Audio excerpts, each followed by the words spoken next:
This is a camera, and this is a camera. These are cameras, but they each have their own uniqueness to them. Let's start out with your modern day camera. They take high quality photos or videos. They take multiple shots within seconds, are adjustable for a variety of settings depending on the time of day or activity, customizable to where you can replace the lenses, flashes, lanyards, tripods, etc. within a snap, can store as many photos within your memory cards the size of your fingertips, and take automatic photos by just saying the phrase, "Cheese."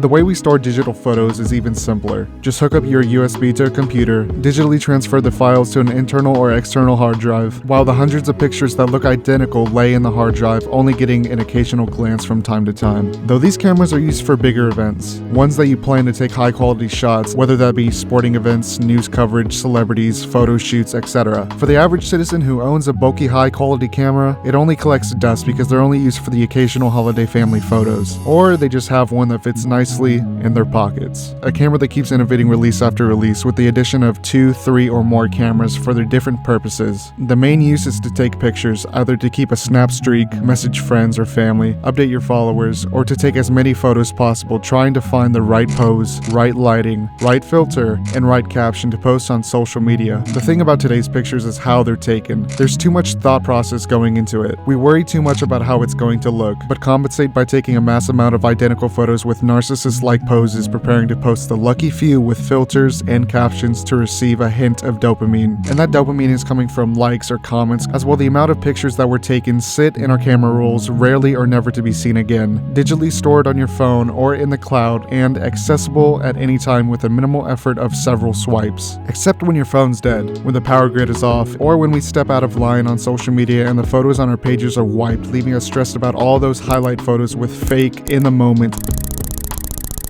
As for film cameras, they're manufactured to be perfect just the way they are. By today's standards, film cameras are considered low quality to the obsolete 4K resolution camera. But the thing about film is that every time you press that button, it snaps the perfect photo. A photo that stops time entirely and encapsulates the purity of the moment. And the best part about film is the experience taking the picture, the limited number of film rolls you carry, the pictures you take making sure they're not multiple identicals, and the patience you gotta have after taking a picture, not being able to preview them until you go to a shop to develop it, add it to a photo album, and stash it in the attic, letting the memories marinate over time until you get the urge to rummage through the boxes and eventually find where you misplaced them. As well, you most likely forgot what the pictures look like, and that's an additional beauty. That being where and when the photos were taken, what the context of the photo was, who was in the photo, are those people still with us, and how much you've changed since that photo, adding sentimental uniqueness to each one of them. As well, when it comes to film photos, there's no valid argument saying that they're inferior to digital ones. When taking a photo on film, it is unpredictable what the final product will look like, besides looking through the tiny viewfinder. Once you get a photo developed, it looks like someone applied a bunch of filters on it. But I mean, what's the difference from posts on Instagram today? Prior to applying a mountain of filters, film gave each individual photo its uniqueness, whether that be the saturation, high contrast of whites or blacks, the tint of green, yellow, or blue, spots on the photo, the natural vignette, blur, or physical wear and tear the photo has developed over the years.